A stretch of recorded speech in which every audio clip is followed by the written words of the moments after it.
What's going on, guys, and welcome back to 7 Days to Die. So in between episodes, I went ahead and I actually cooked the grilled pork, which I forgot to cook because I'm an idiot, and as well as doing a lot of work with gun molds and whatnot. I'm just basically molding all these things together. I currently need 2 more parts for the sniper rifle. I can fully craft pistols, and I can fully craft shotguns, and I can fully craft hunting rifles. So before we go to shitty biome, we're going to go ahead and just craft a shotgun, because I feel like a shotgun's going to be really necessary for those fucking little dogs that like to come up on me. And I am not making the shitty shotgun, I'm making the good shotgun. I looked it up and made sure that I was able to make it, and I am, so I'm just like, I'm definitely going to have to do that. So we're going to craft a good shotgun. We actually have a relatively large amount of ammo for this shotgun as well, so we should be able to kill anything and all things that come near us. And I'm really happy about that. Awesome, we got a shotgun. Getting the upgrades. Hunting rifle, maybe I'll leave that behind. Maybe we'll bring the... How much ammo do we have for our pistol? 15. Did we put any ammo away? Here's the shotgun ammo. I feel like probably leaving the pistol behind is a better idea. I mean, we'll bring it with us, you know. Doesn't really make a difference. If we die with it, we'll be able to get it back. Let's get rid of this. Have this on standby. This is not the wood planks. Have that on standby. Have this on standby. We don't really need those because we have the healing ones.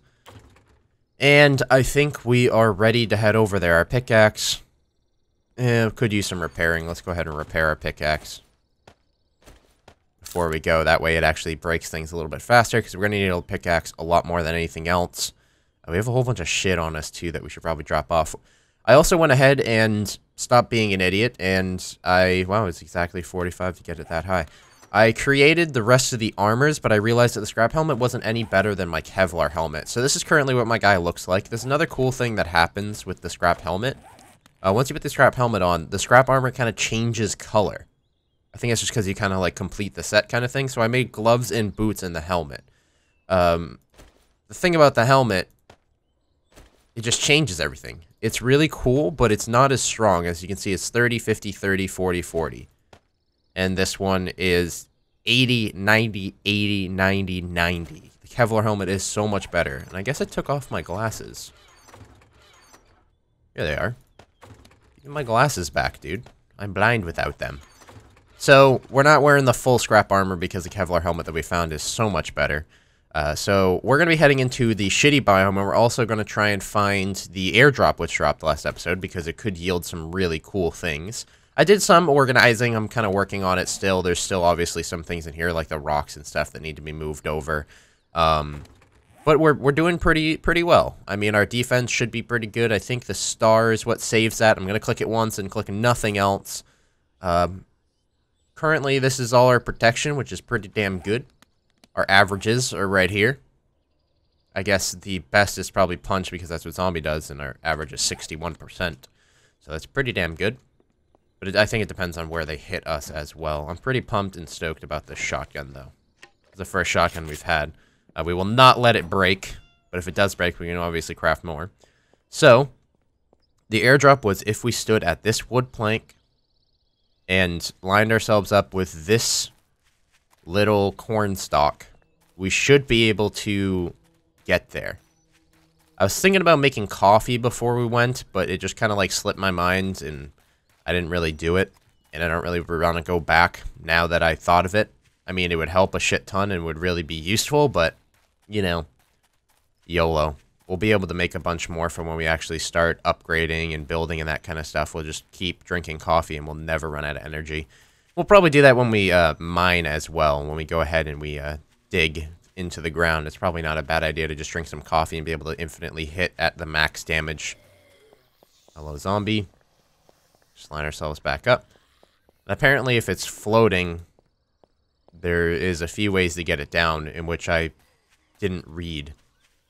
Somebody was saying if it's floating, you could do this, this, and this, and I guess basically what it came down to is just, like, stacking up a bunch of cinder blocks and trying to get up there to grab it, but at that point, I don't want to fall and die. That would be really shitty. But let's see if we can actually find it. We just gotta keep our eyes out. It's in this direction. Just watch out for the dogs, because that's why we have our shotgun out. We're not using this shotgun besides for dogs and sticky situations. And literally saying... Oh, it's right there. And it's still falling. Oh, that's really weird. And talking of sticky situations, I literally just got sticky keys a second ago, so that's why it just skipped a beat real quick. So it's still falling from the last episode. Okay. I'm down for that. I'm okay with that. You kind of tend to forget, like, that the time between episodes is actually paused, technically, so that's pretty awesome. Let's go ahead and just eat up. I mean, we could just stay in this area. We don't really need to go close to the city. You start grabbing all these cinder blocks and all these metal things, and we'll be pretty good. But first I want to get this airdrop arena. So that's why it was in the sky for me, because it wasn't actually fully dropped yet. It's just taking a really long time to drop. I'm kind of hoping it gives me some kind of rare crafting so that I can craft it. It's pretty exciting stuff. Hello? There we go. Oh, wow. Ooh. What are these, though? Wow, that's really cool. But we got an SMG receiver.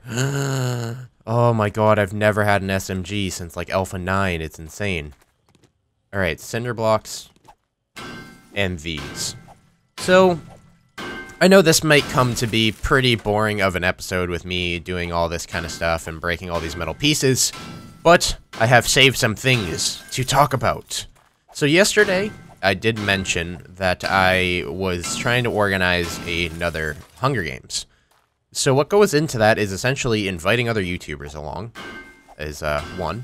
And I know a lot of you guys are just like, hey, you should invite us fans and that kind of stuff, but a lot of that has to do with the communication problems and time zone problems, and there's a bunch of other things that go into that, as well as the fact that with other YouTubers, I'm not saying you guys won't take it seriously, but with other YouTubers, it would come to the point where they're taking it much more seriously. They want to win, and they're in it professionally, you know what I mean? They're not in it, like, fanboying or anything like that. I know a lot of you would be able to do it professionally. I know a lot of you are smaller YouTubers and that kind of stuff, but I'm going to try and reach out to some really bigger YouTubers. A lot of people were like, hey, you should invite, like, Markiplier and them, and I was just like, I mean, it's worth a try. Not saying it's going to happen, but it's definitely worth a try. I know I'm attracting a shit ton of zombies by breaking these metal pieces. Let's try and, like, walk away from this and just pick up some cinder blocks while we wait. I have, like, a list to my right of people that were essentially recommended to me, and most of them will be sent an email if they have a business email. If they don't have a business email, then I guess YouTube messaging, but I don't know who doesn't have a business email for YouTube nowadays. So, essentially, Japsectic guy is one of them that came up that was kind of a shoot for the stars kind of person. I have watched some of his things in the past. He is hilarious. The only problem with him might be the time zone differential, because it could be hard for him to get on certain times in which most of us are available in the US. I don't know if he actually lives in the US, but I know his accent is definitely not from the US, so I'd have to look into that a little bit more. And then, of course, there's Markiplier, who is a little bit... I don't want to start any YouTuber, like, who sucks and who's not awful and who's great and all that kind of stuff, wars in the comments. That's not what I want, and if I see any of that, you will be removed from the comment section on my channel. I'm not joking. That kind of stuff just pisses me off. Everybody has their own thing, and everybody has their own niche viewers and all that kind of stuff. There's no point in saying one person sucks over the other, because people enjoy him, and that's it. Just saying. I'm just spitting out the list. Oh, God. Just spitting out the list. Yeah, fuck you, dog. I'm just the messenger. Don't shoot the messenger either. And then Meatwagon22. I've never even heard of this guy, actually. I looked up his YouTube channel, like, literally 20 minutes ago. And he seemed like he did a really, really long 7 Days to Die series. And the last time he did it was, like, a month ago. That's another thing that I'm looking at as well. If the YouTuber has not done 7 Days to Die within the last, like, 3 months, I'm not even going to, like, keep them as an option, because it would just be way too much, like, teaching since there's been so much changed, and I guess they could, they're not like 12-year-olds, they can obviously be taught and they can learn and stuff, but it would just lead to a really bad situation with certain people that have played the game for the longest time and all that kind of stuff. And if they were to get a person that hasn't played it in forever, it would just be like kind of like baby steps, and it would be really annoying and that kind of stuff. So they haven't played it within the last like 3 months. They're pretty much out of question.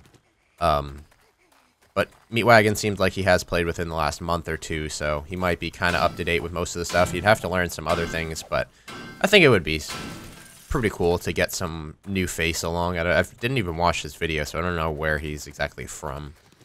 He's probably from the United States, that's where a majority of them are from. Most YouTubers are from. Then we have Cage, who is pretty much already gonna be there, is what's happening. Then we have Polly on tap, who Cage has actually played with before, so we actually might be able to get Polly, which is Paul Source Jr., if you didn't know. He has a second channel, which is kind of like a kid-friendly Let's Play kind of channel that he does 7 Days to Die on consistently. We have 2R Games, who actually did a 4 series alongside mine. We didn't play together or anything, but I do remember him contacting me a couple times about trying to get like multiplayer together and stuff, but me and Star had already gotten that settled between us two. We have Team Epiphany, who I kind of looked to when I was actually like getting more subscribers. I was gonna contact them, and then I just kind of like didn't, and that kind of stuff. So we'll try and get them in there. We have Frankie on PC, which is another outreach, like holy shit, that probably won't happen kind of person. Also the time zone difference as usual, and the Imperator Pat as well, which is Cage's friend, who would probably play. And then there's a couple other people that I probably have thought of, but not thought of at this point in time. So I haven't written them down yet. But that's kind of like the people that you may or may not expect. The plans are to be a 2v2, a 2v2v2, like 5 teams of 2 situation. That would be ideal. It will be on Novsgain because the whole random generation wouldn't exactly work very well with a Hunger Games kind of scenario, so we're good. We got away. Like, we'll probably play on that map, which is kind of good too. Ooh, this is cool. At the same time, because most people will kind of remember that map if they've ever played 7 Days to Die, so that'll help. And we'll do it similar to the last one, where by a certain day, you should be in a certain town, and PvP is disabled for the first day, and all that kind of shenanigans. It would work pretty similar to the last one. But yeah, that's pretty much the plan for the Hunger Games. I don't know when that's going to be coming to you, or if it's going to be coming to you, because a bunch of things fall through. We need to obviously find a server provider. We need to find the right time of day. It could be 3 months. I mean, it is around the holidays right now, too. A lot of people are away, so it could be 3 months. It could be 1 week. It could be a year. You never know. But that's just to kind of hype you guys up and get you guys ready for that. If you don't know what the Hunger Games is, I do have a bunch of playlists on my channel of the Hunger Games, and you could YouTube those and just search them up. I just want to check out this area. We've gotten plenty of iron. We can come back at a later date and grab more if we absolutely need to. But essentially, you can just YouTube 7 Days to Die Hunger Games, and any one of our videos will pop up. It's a really cool area right here. I want to check it out. And essentially what it is just like a versus mode in a 7 Days to Die server, in which you all face each other, and then last team or person standing is essentially the winner, and maybe we'll have some kind of prize at the end. We'll give like a Steam gift card to whoever wins or something, or maybe we won't do anything like that, and it'll just be kind of for like the whole YouTube standpoint. Like, you survive till the end, then you're going to have the most YouTube videos, and you're going to have the most viewers probably, because they want to see you win and that kind of stuff. So I really want to get it to the point where everybody has a fair chance to actually like get 3 to 4 videos out of it. You know what I mean? If like one of us played and just like died the first day or something, and then where am I going right now? I feel like I got really off track now. I'm pretty good. If somebody died in the first like 15 minutes, and then it's just like, well, I mean, what do we do now? Absolutely nothing. You literally have a 5-minute video of you dying to a bunch of zombies, because zombies are really hard now. So we're gonna My plan is to plan more than one session. We'll do 2v2v2, and then we'll do a solo one. That way it's just 10 person free-for-all on Nas game, and then there's a whole bunch of other things like that, and it'll be pretty cool. But yeah, I mean, really, not much left for us to do besides smelt up this scrap metal, make these into the gravel. We can easily make a mold out of the SMG receiver, which I'm crazy excited to have. One thing that I actually saw in the comments was somebody was like, you should definitely go towards that airdrop because it contains like real med packs sometimes and stuff, and I guess that's the one we got this time. Airdrops do drop like once per day, I believe. That's what I have it set on. In the Hunger Games, we probably would have them drop like twice per day. That would be pretty cool because it would be kind of a world event. Like, should I go for it? Should I not go for it? If I go for it, will I die? Kind of thing. So, you know, I'm pretty ecstatic about it, and I'm pretty ready for it. The list is going to expand on YouTubers to send it to because obviously not every single person on my list is going to say yes. And like I said, there's a lot of outreachers, a lot of ones where it's like, yes, I'll just send them an email. Why the hell not? You probably won't even respond back, but, you know, shoot for the stars and that kind of stuff and all that jazz, you know. Not even sure if I should have told you who is invited because, like I said, it might lead to a lot of hysterical comments and problems and that kind of stuff. But I thought since I had to gather and stuff today and I didn't want to do it alone and bored, that I would talk about it because maybe it would have been entertaining for you guys to hear who was in mind for this 7 Days to Die Hunger Games. To put it into perspective, I actually I think we played 2 Hunger Games, and then there was a third one in which I wasn't invited to, which was for some obvious reasons that most people don't know with the OPCA and whatnot, but I don't want to get into that. And it was, I think, Alpha, I don't even know, Alpha 3, Alpha 4, Alpha 5, like before the game got, like, quote-unquote hard. Like, zombies weren't really a nuisance. You weren't getting killed by zombies. You were getting killed by other people most of the time.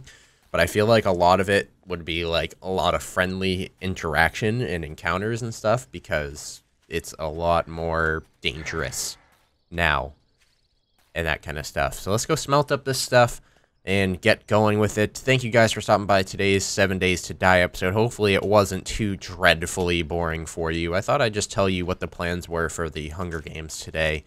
Going to be talking with Star tonight about specifics and server hosting companies and all that kind of stuff. Me and him are pretty much organizing the whole thing. It was just kind of my idea, I guess. I mean, it's in the back of everybody's minds that plays 7 Days to Die, obviously. But I was just like, you know, let's freaking get it going. I want to do it again. It was a lot of fun every time I did it. So we're just going to slap this iron straight into here. We got 81. Wow. That's not even enough to smelt it right there. But I guess we'll do that anyway. So we'll see you guys tomorrow. Adios.